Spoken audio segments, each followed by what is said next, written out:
اس نے موبائل اٹھایا، اپنے کزن خرم سے رابطہ کیا اور بغیر کوئی بات کہے کہا، ابو جان سخت بیمار ہیں اور میرے پاس دوا کے لیے پیسے نہیں ہیں۔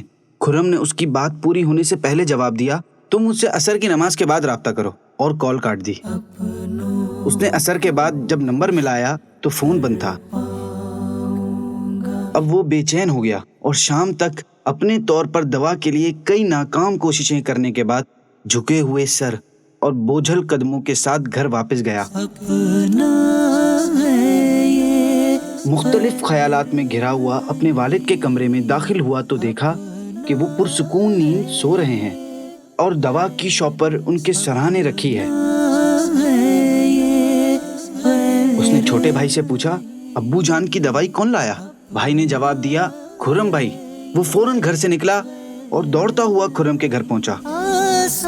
بھیگی آنکھوں سے اس کا شکریہ ادا کیا اور کہا، میں نے عصر کی نماز کے بعد آپ سے رابطہ کیا لیکن آپ کا فون تو بند آ رہا تھا۔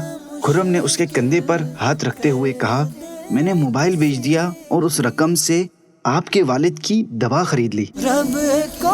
رشتہ داری کا دوسرا نام قربانی ہے۔